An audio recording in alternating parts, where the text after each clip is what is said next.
Professor Raymond Noble, Department of Ancient History, log entry number 2. I believe I am moving to distant past. Hi, I'm Chucky. Wanna play? Well, sometimes that is better. I like to dissect girls. Did you know I'm utterly insane? Have you checked the children? Michael! Beware the stare of Mary Shaw. Movies don't create psychos. Movies make psychos more creative. I myself am strange and unusual. What's the boogeyman? As a matter of fact, it was. I just can't take no pleasure in killing.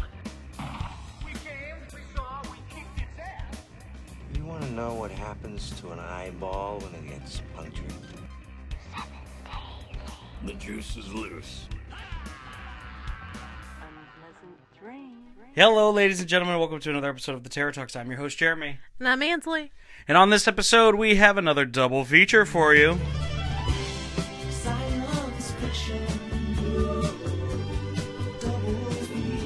On this episode, we are taking you to a brand new haunt for us, the Asylum on Pine Knoll Drive. And then at the second half of the episode, we're going to be talking about one of our old favorites, Nightmare Dungeon. So, we're not going to waste any time. We're going to jump right in. Let's just dive right into it. The Asylum on Pine Knoll Drive.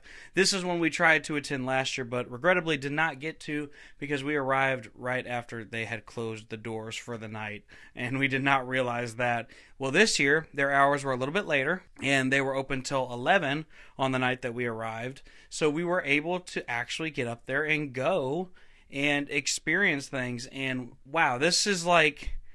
This is the definition of backyard haunt working its way through the ranks to become a professional level haunt. Like, it has some wonderful makings of a phenomenal haunt, and I can see it really blossoming down the road, having some really great moments. It already has some really great moments that we got to experience ourselves. We got to meet the owner, Luke. And he was absolutely phenomenal and was very gracious to talk to us. Wanted to hear everything, every note we had for him after the fact when we got done. He's one of those dedicated haunt owners. You know, we love those ones who, you know, they're like, we don't want to wait for the review. We want to hear what you got to say right now. So, the first thing you do when you get to this haunt is you arrive at the ticket booth, of course. They got a great big old parking lot, lots of grassy field area to park your cars and whatnot. Great place to buy tickets. It's a wonderful thing. We actually hit it right after the storm, like as soon as we could leave Augusta.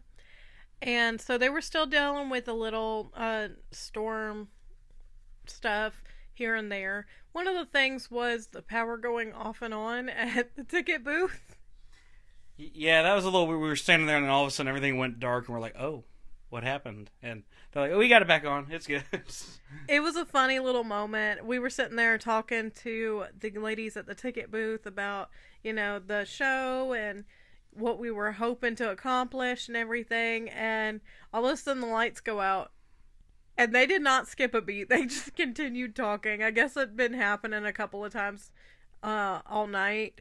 But it was just really funny because we were just sitting there in the dark for a minute conversating, and then it just comes back on for a second and then turns back off, and they were like, oh, well, guess we're not getting it back this time. And then immediately after they said it, the lights came back on. And when they came back on, the owner like appears right there at the entrance to the ticket booth too. He had his own little moment. It was pretty great. So you get your awesome tickets. They were running a sale that night. I think for opening weekend or something, it was what, $20 instead of the typical $25, I believe is what it was. So that was really cool. We love a good sale. Sales are great. They save us money. But one of the coolest things about this haunt is you can see like this whole big entrance from the parking lot, but you don't really know what you're getting into. And they like you think you can just walk around to their midway. No. You're entering this midway in style. Well, that is if you want to. No, you're entering it in style. There is no if you want. No, there was a second path. I mean, true, but don't be a loser. Enter in style. There's this big, beautiful clown facade, and in the mouth of the clown, there's a slide. and you slide all the way down this big hill into the midway. It's pretty awesome. Once you get down there into this midway, they got a lot of awesome things. One of the things with your ticket that you actually get, and this is kind of a really cool perk, you don't see this too often, is free axe throwing. Free axe throwing, which you don't typically get free axe throwing. Usually you're paying like $7, $8, $10 or something. You're paying an extra fee for it. But here, they're like, here, you get it with your ticket. Have fun. We unfortunately did not take advantage of that because they were about to close and we had other haunts we were trying to get to that night. So we did not. But we will be back. We will. Because, like I said, this haunt has huge potential. I can see it really just growing and growing and growing with each year into something huge. Not that it's not huge already, but I mean they're just starting out. I mean it's not like their first year. How long did he say they've been doing it? Like 6 He said he had been doing it since 10th grade. 10th grade, and he is 21. I know, it was so strange to meet a haunt owner that is younger than both of us. Right. So if he's 21, he'd have been in 10th grade. He'd have been 15, 16, something, somewhere thereabouts. So he's really only been doing this for like 5 or 6 years. So that's pretty impressive given the level of professionalism that there already is. And it is definitely something to be proud of. Absolutely. The midway, there's so much to see and do. Unfortunately, it was all sort of like shut down when we got there because it was sort of the end of the night. But they like have a little, not merchandise stand, a food, drink stand, little area. They've got a lot of photo ops that are really cool that set the Asylum aesthetic. Ansley and her friend got to... My sister-in-law. Yeah, her sister-in-law, not her friend. Ansley and her sister-in-law got to take pictures like they were a couple of old ladies in the Asylum. It was great. Got some pictures of Jeremy in it too, don't worry. They've got all sorts of tables and stuff that you can sit out there and hang out at. They got like the music pumping, place for like the DJ to be jamming out to music. They have, like I said, the axe throwing. They even have a little sort of what used to be a 3D haunt. Now it's sort of like an art exhibit.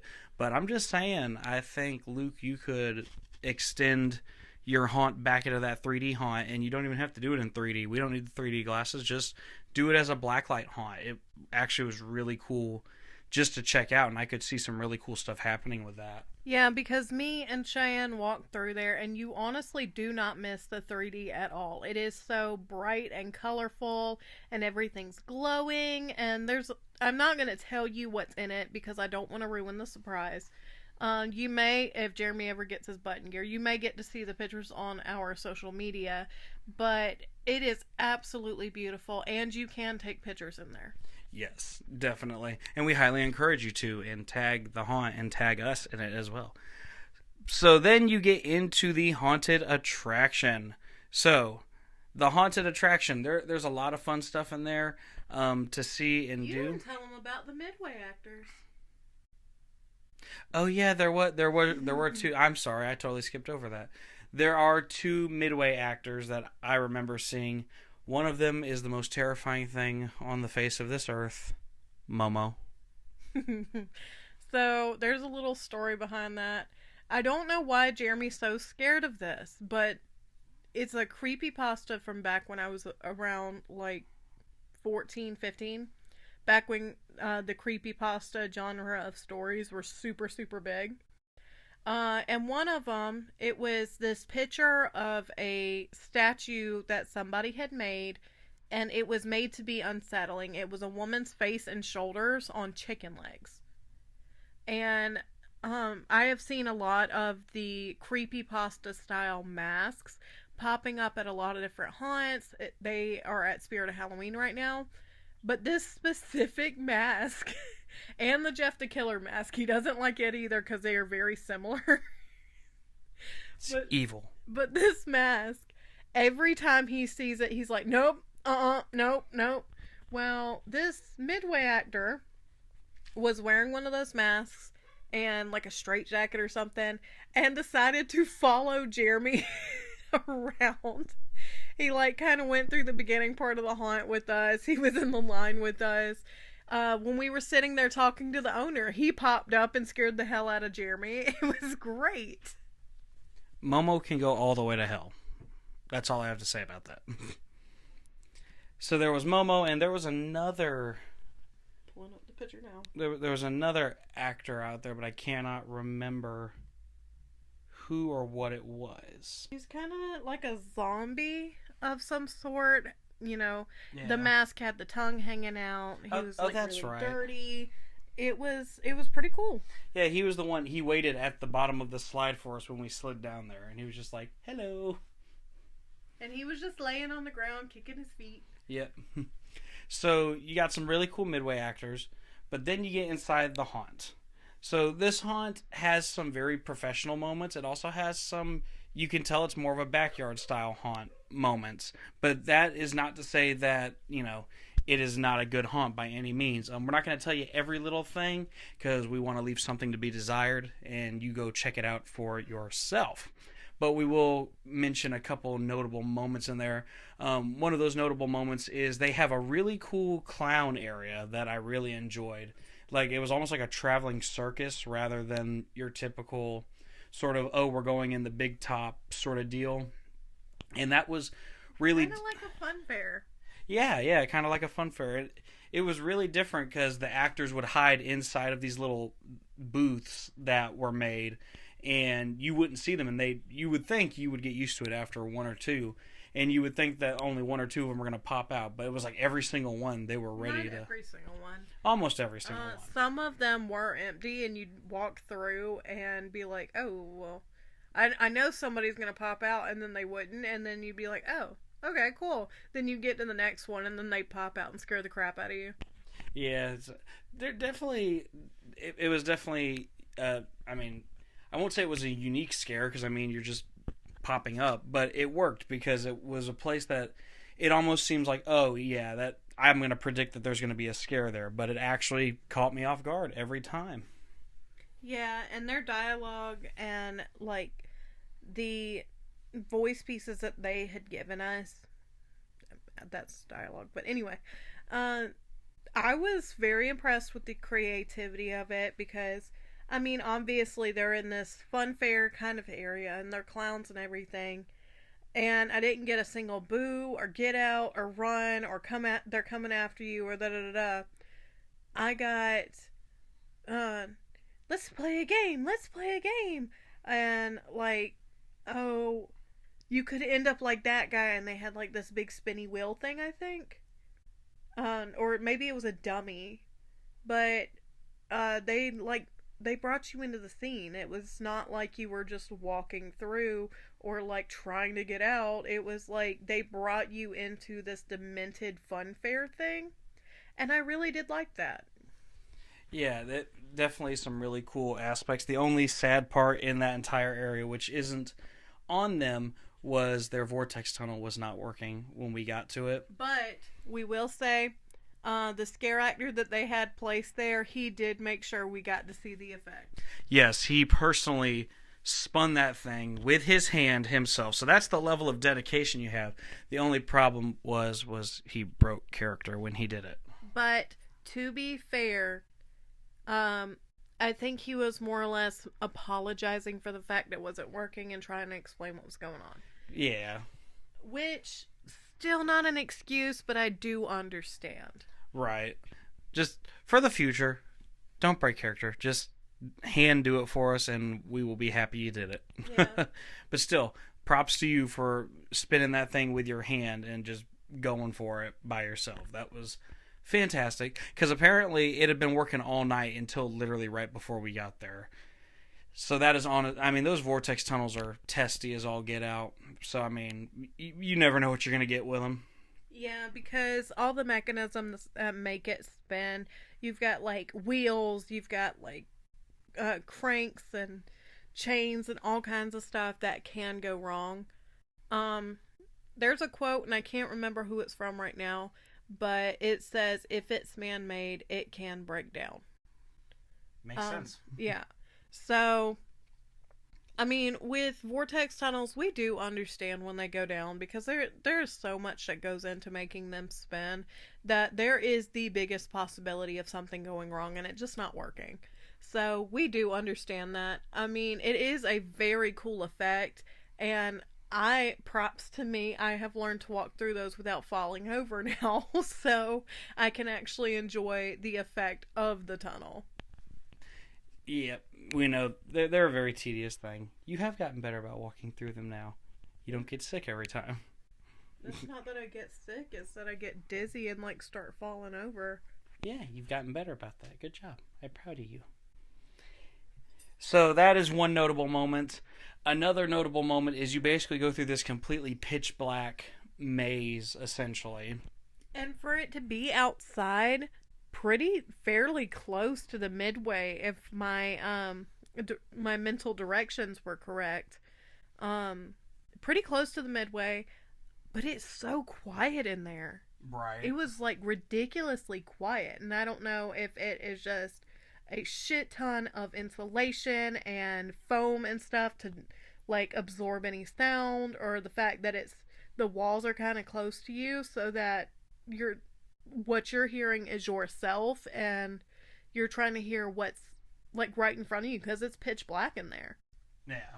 And that it's just kind of canceling out your hearing a little bit because you're trying to pay more attention on what's going on because you can't see what's going on or what, but it was like pretty damn quiet in there.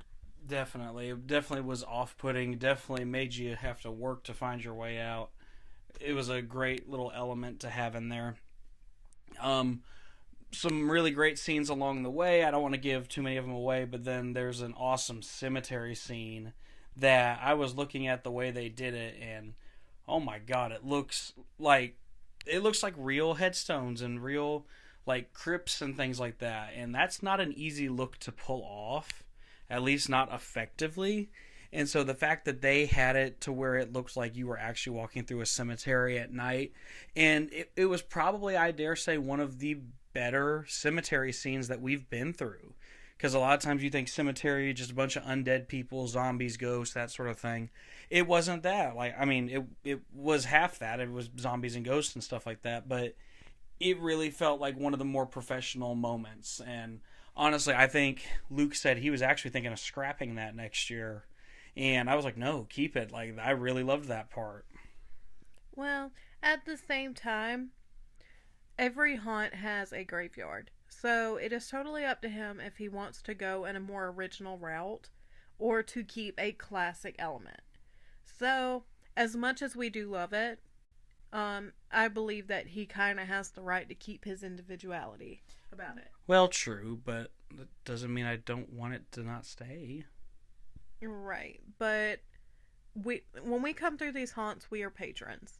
Yes, at the end of the day, we are going to go through and we're going to talk about it afterwards, and we're going to do these reviews, and we're going to tell you about our experience and everything. But at the end of the day, we are patrons. Like, we are somebody who paid through to go through and everything, and you know, if we go through all of these haunts that we go through, we are going to see graveyard scenes. We are going to see hospitals. We're going to see clown rooms. We're going to see 1 million of them. And, I mean, if that's something he wants to take out, it is something that is something in every single haunt. So, yes, while it is done very, very well, I honestly would miss it. Fair. I do want to shout out the 2 twins that were out there in the graveyard because they were iconic and they looked really cool. So they definitely look like the Shining twins, kind of. But undead. Yeah, but like zombified. And I loved it. I loved the little area they were in, especially with the stalk scare that they were doing, where they were just kind of standing and staring at you as you were going by. And it's not like just a, like, oh, I'm just kind of here kind of stare. It's like, I'm going to jump into your soul and eat you from the inside out kind of stare. Accurate.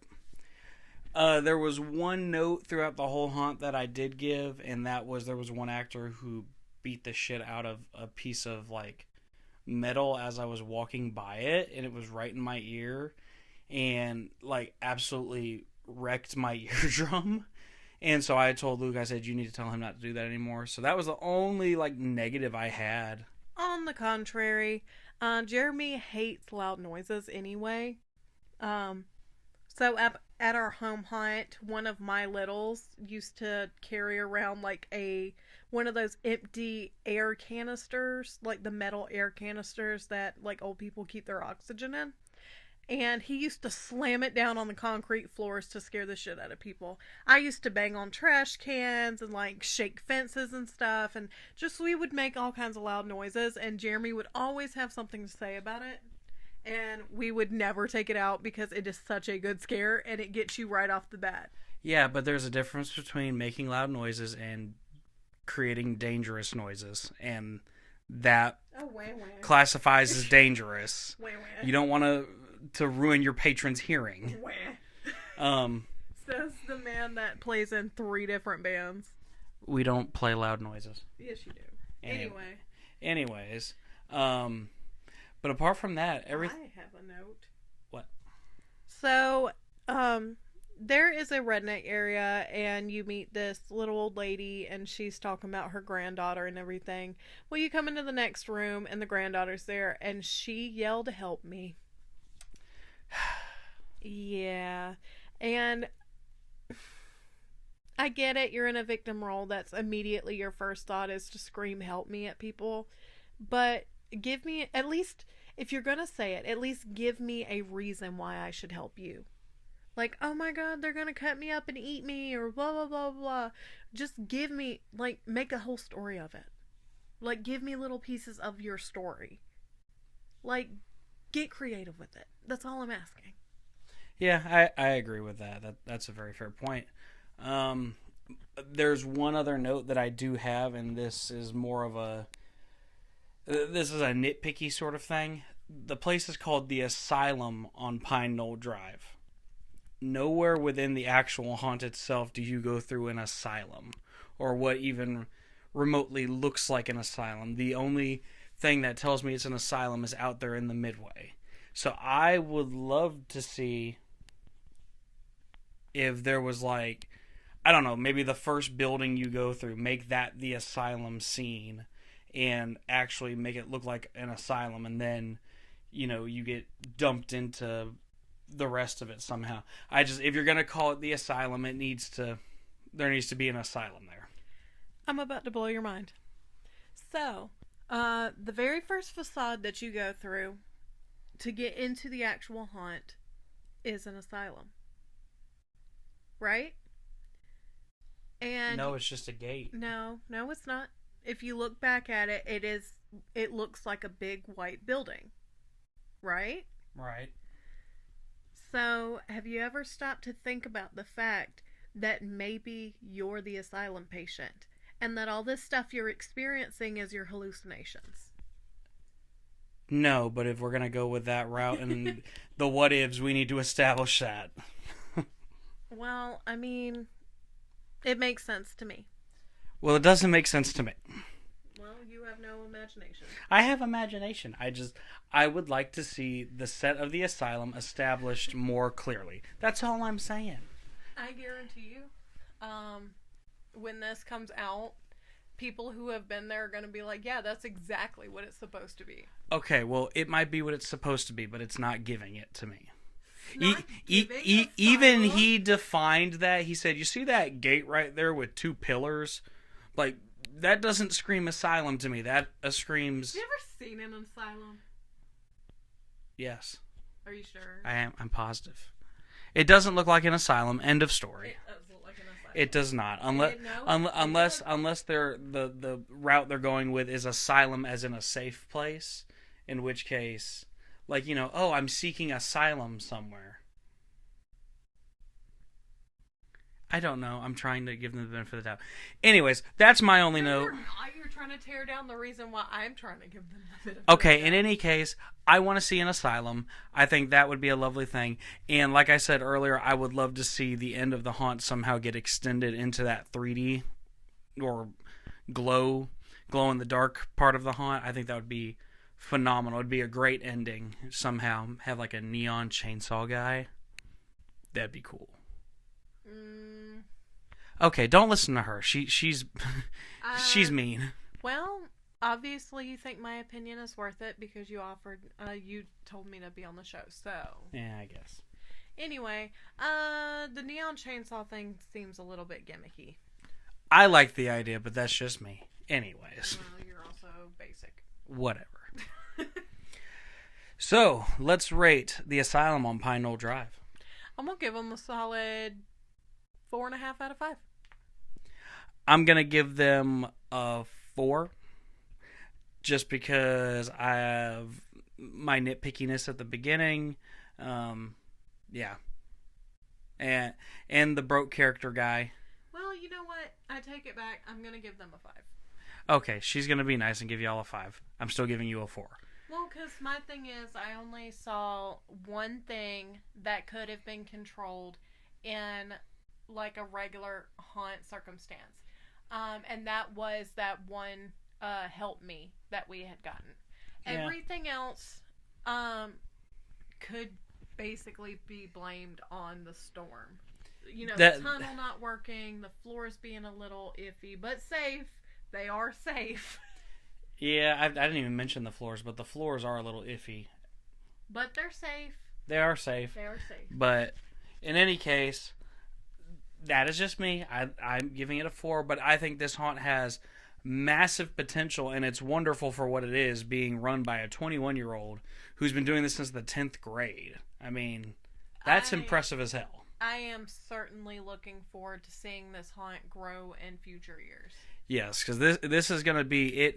It has the potential to match up to places like Nightmare Dungeon and Sweet Dreams and Mad World. It can hang with the best of them, basically. Yeah, definitely. And I mean, it's fairly family friendly in the Midway, and you don't get that with a lot of haunts. If it's quote unquote family friendly, it's more or less just a couple of photo ops and like a ticket booth area or like a place to get food and drinks and souvenirs and stuff, and that's about it. You don't usually have all the Midway actors and the games and stuff because of, if you're going to bring kids out there, you gotta, make sure you can watch them and this, that, and the other, so you don't have time to do all these things. Right. So, Ansley gave him a 5, I gave him a 4. That means the Asylum on Pine Knoll Drive is a grand total of, drumroll please, 4.5 screams.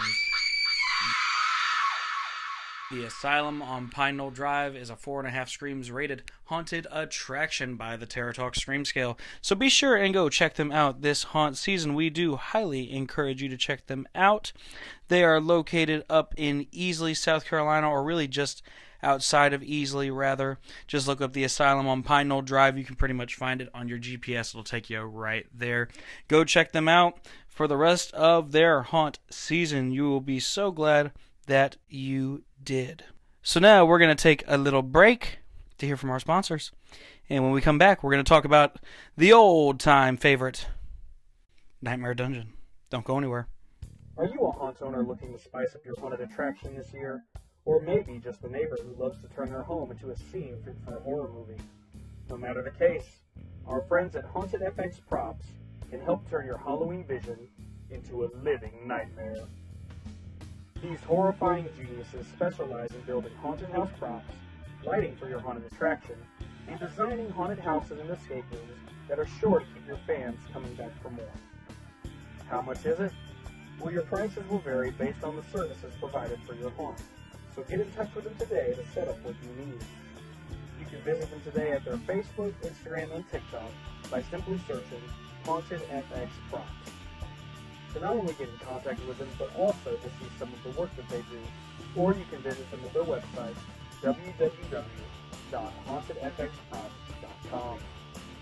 You can also personally contact them by emailing them at info@hauntedfxprops.com, or you can call them directly at 706-799-5382. Again, that is 706-799-5382. Anytime from 9 a.m. to 5 p.m., Monday through Friday. So be sure to contact Haunted FX Props today to make sure your haunt can be the absolute best it can be. Happy haunting. And we're back, ladies and gentlemen. Before the break, you heard us talk about the Asylum on Pine Knoll Drive, located in Easley, South Carolina. And now we're going to talk about an old-time favorite, Nightmare Dungeon. Also, well, actually technically located in Powdersville, South Carolina. Just as you're getting off the interstate, it's right there. It's part of this awesome little haunt hub that we have right there in Easley, Powdersville, Greenville area. So many great haunts to see. Nightmare Dungeon has become a classic for us, having been a place that we have gotten to walk through several times. Yours truly has walked through it over 70 times, and that's not an exaggeration either. I literally walked through it 31 times one haunt season, just for funsies, and then 25 times during their Christmas haunt, and the list goes on and on and on.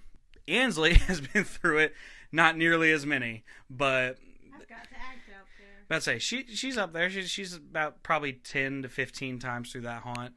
And not only that, we have both gotten to act out there. Her a little bit more than me, just because I like to walk through them, and sometimes I like acting. But Nightmare Dungeon definitely holds a special place in our heart. Huge shout out to owner Scott. He's always so awesome when we get to come out there and see him. And shout out to all of the actors who make it happen.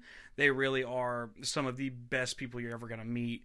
Really down to earth folks. Like, it's awesome. They are truly a family up there, and they let you in real easy with open arms and basically adopt you the minute you get there. Yeah. Before I got to act up there, every time I would come with Jeremy, they were like, "Oh my gosh, it's you two. Hi, Jeremy." And then it was just kind of, "Oh, okay, you brought somebody." And then, after I really got to talk to them and get to know them and meet them and, be part of what they're doing, they kind of swarmed me. And they were like, "Hey, she's back, she's back." A lot of them couldn't remember my name, but, Ansley is not a very common name, so I don't hold that against anybody as long as they don't call me Ashley. But, we came out of this one this time, and we ended up, closing it down, basically. So we got to see all the actors walking out, and they were like, "Oh my gosh, it's both of you guys?" Yeah, asking when we were going to come act and all that fun stuff. So they want us back out there. It's great. Really cool people. So Nightmare Dungeon is one of those full contact haunts that you have the option. You can go through it and not get touched at all. It's a lot more fun to get interacted with when you go through the haunt. It's a full hands-on experience, and they really know how to bring it. You purchase a glow stick necklace that you wear, and that tells them we can mess with you, separate you from your group, anything. Basically, they can do a lot. Yeah. So, having been there as many times as we have, obviously you would think you're going to get the same show every time. No, you literally will never get the same show twice, because these actors are so well seasoned that they know how to make it different. You can come through 6 times in the same night, and you're never going to get the exact same interaction twice. Yeah, there was a time, last year, that we went with that big group? Mm-hmm. And we went through twice. The first time we went through, I myself got, pushed up against a wall and, held there for the rest of my group to go by. Jeremy got, kidnapped from us a couple of times.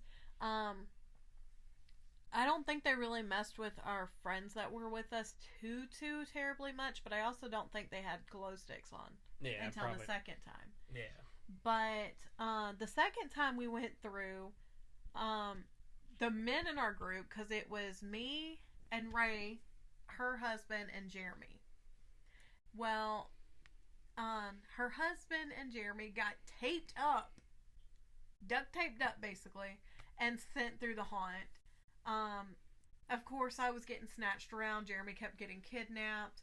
And I want to say they put you on that bed, didn't they?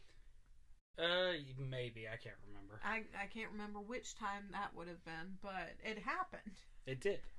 But you're never going to get the same experience twice, especially if you get the glow stick necklace. Women, if you go there and you have your hair pulled up, they will pull your ponytail out. if you've got like little hair accessories, because I had like a bandana tied in my hair. They took my bandana out and gave it back to me at the end of the haunt. And just like little stuff like that to just kind of throw you out of your mojo, because you're like, oh, I'm going to go through this haunt. It's going to be great. I'm not going to get scared. I got picked up this time that we went. Like, picked up off of my feet.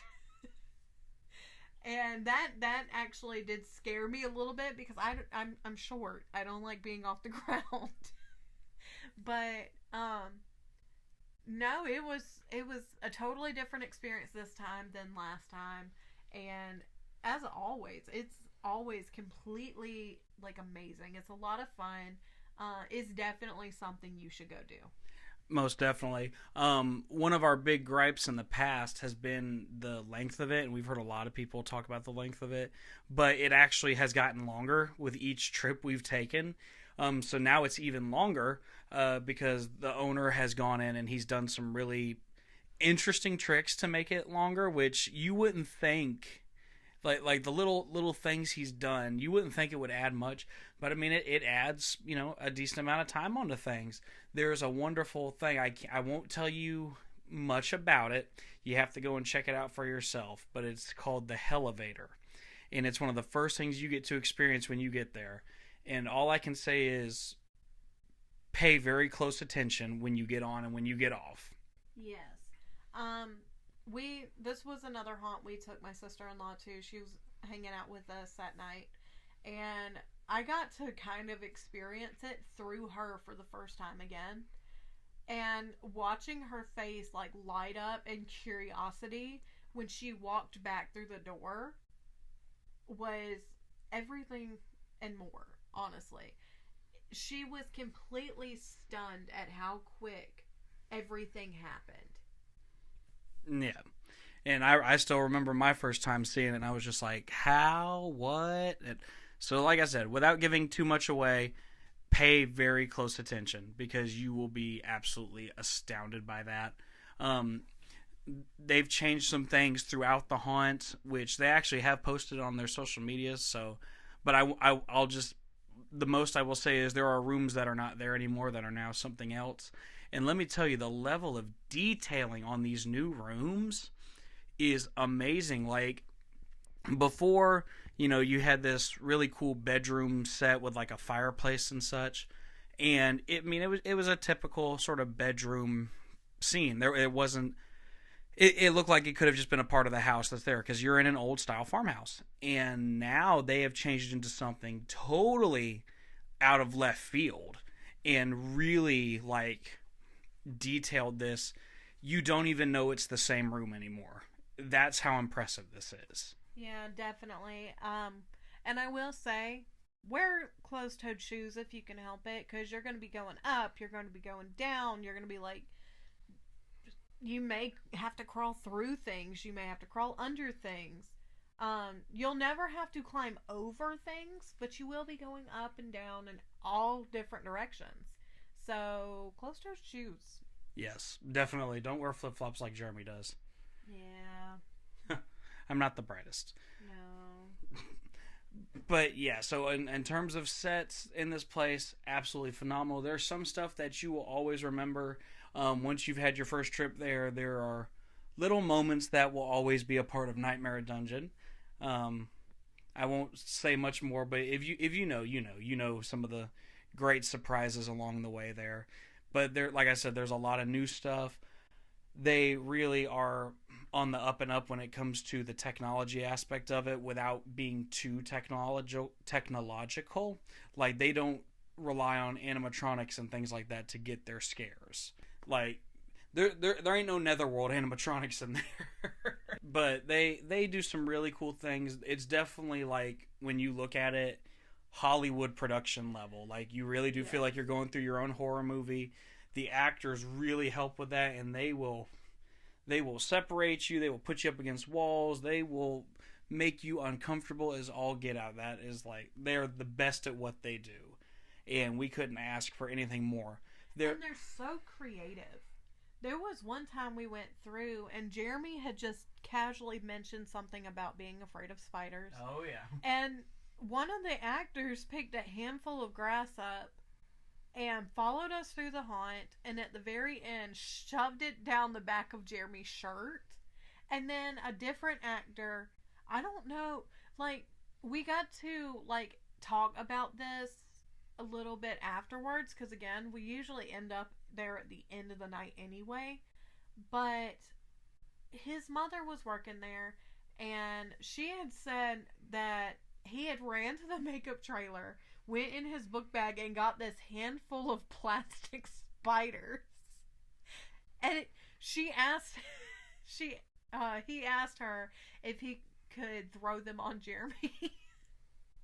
And she was like, yeah, for sure, go for it. But he did all of this in the time it took us to get from his room to the end. He ran all the way out there, got these spiders, and ran back in, and met us at the end and showered Jeremy in little baby spiders. Yeah, and to say I was petrified is an understatement. Oh, like, it was so great. I'll tell you, the great thing about Nightmare Dungeon is once you have solidified yourself as a regular there and they know you're coming, they're going to make sure that the entire haunt knows that you're coming. Whenever I get there, there's a guy on the front porch who always is like, hey, it's you. He knows it's me when he sees me coming, and he is absolutely awesome.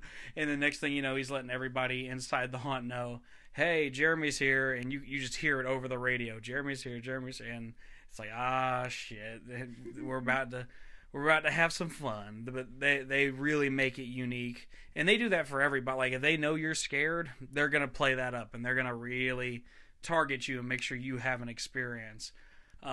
They are fabulous at what they do. There is not a negative thing I can even say.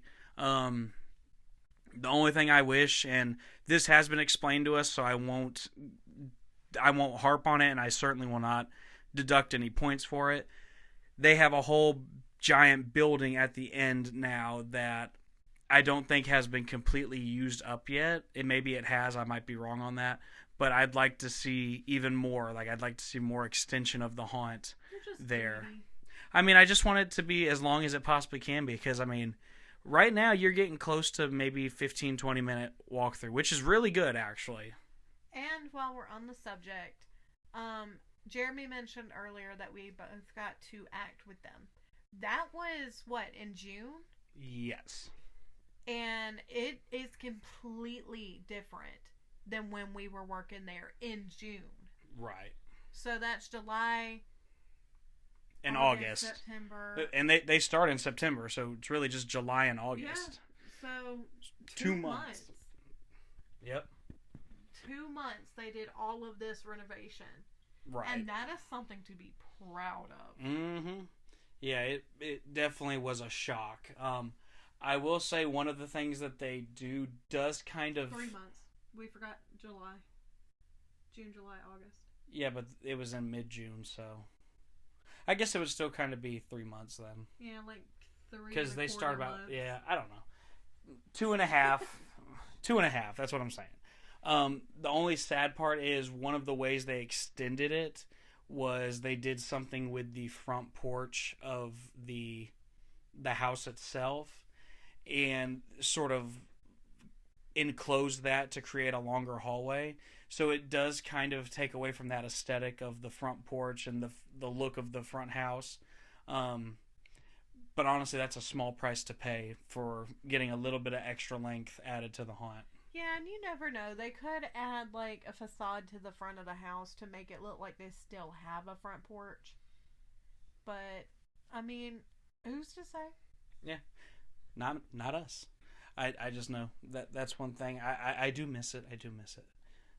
But, yeah, Nightmare Dungeon, awesome haunt, very dear to us. One that we try to make it to every single year. And, you know, the beauty of this one is it's so special. They're open every single day.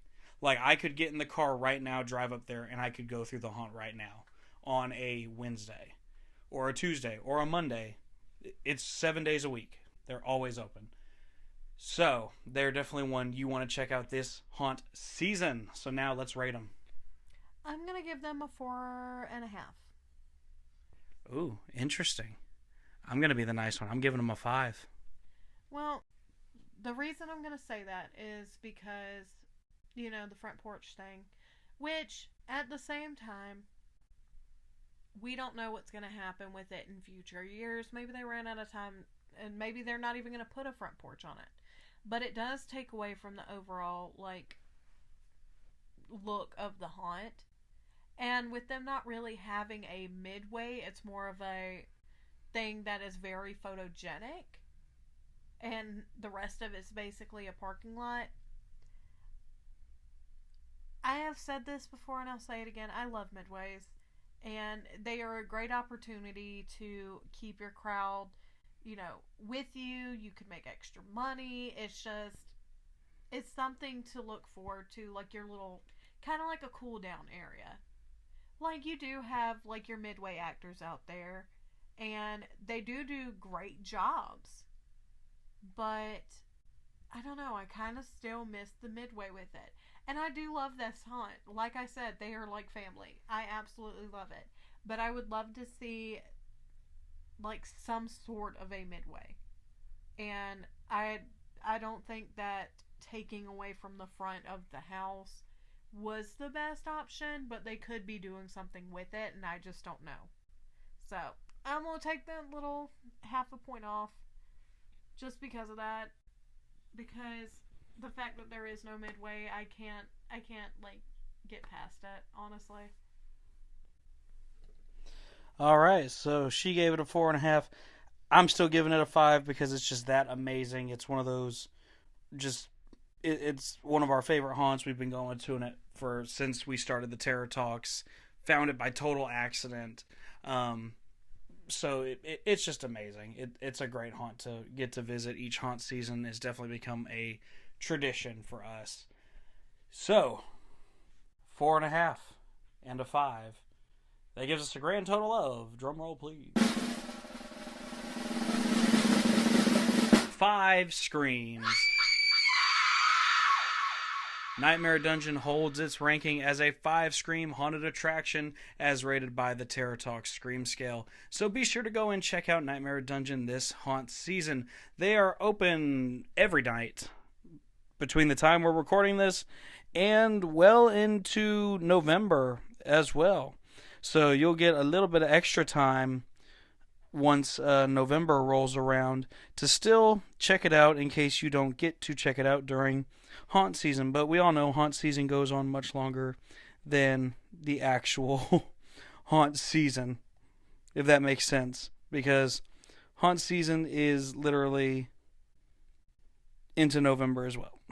At least that's how we perceive it. Tickets are $30 per adult and $20 for 10 and under, and you add that little extra something to get that glow stick necklace. Oh, they are open until November 2nd. So they're only going to be open until November 2nd this year. Very interesting indeed. But go check them out. Nightmare Dungeon, located in Powdersville, South Carolina, just outside of Greenville, South Carolina. Technically, the address is for Greenville. They're located at 645 Old Anderson Road, Greenville, South Carolina, 29611. Go check them out and let them know that the Terror Talk sent you. But that is going to do it for us on this awesome double feature episode for you, where we talked about the Asylum on Pine Knoll Drive, which is a 4.5 screams rated haunted attraction, and Nightmare Dungeon, which is a 5 screams haunted attraction. Go check them both out this haunt season. Let them know the Terror Talk sent you. Let us know if you agree with our rating or if you disagree. We'd love to hear from you. But that is going to do it for us today. Until next time, I've been your host, Jeremy. And I'm Ansley. And until next time, be safe out there. Don't text and drive. Be excellent to each other. And we'll see you in the fog. Hey, you guys survived to the end of the show. Congratulations, you're all final girl material. But don't worry, you'll have plenty more opportunities to fall victim to our horrifying creations throughout the season. Afraid to miss out on more content? Be afraid. Be very afraid. Don't worry, we've got you covered. All you have to do is like, comment, and subscribe to our YouTube channel so you never miss an episode. You can also subscribe to our Libsyn, Spotify, iHeartRadio, Apple Podcast, and anywhere else podcasts can be found. Groovy. Want to keep up with us regularly? Follow us on Facebook, Instagram, X, and TikTok for all of our social media fun. Don't fall asleep. Go check out our website for our written reviews at theterrortalks.wixsite.com. What are you going to do with those pies, boys? Want to help us keep the lights from flickering? You can give us a one-time donation of $3 to support the show by visiting glow.fm/theterrortalks. Simply go to that link, and your one-time donation will go back into keeping the show running from Michael, Freddie, and Jason for another day. You can also subscribe to our Patreon by going to www.patreon.com/theterrortalks. Once there, you can subscribe to one of our 2 tiers, our lowest tier of $1 a month and our highest tier of $5 a month. That's less than 1 cup of coffee, and it all goes right back into our show. Anything else we're forgetting? I tell you, Michael Myers is here in this Oh yeah, town. please give us a 5-star written review on Apple Podcasts and let us know that you saw the show. And if there's something you liked or even didn't like, you can also contact us directly at theterrortalks@gmail.com. Well, that does it for this spooky showing. Be safe out there and beware of ghouls, goblins, and monsters. But until next time, happy haunting.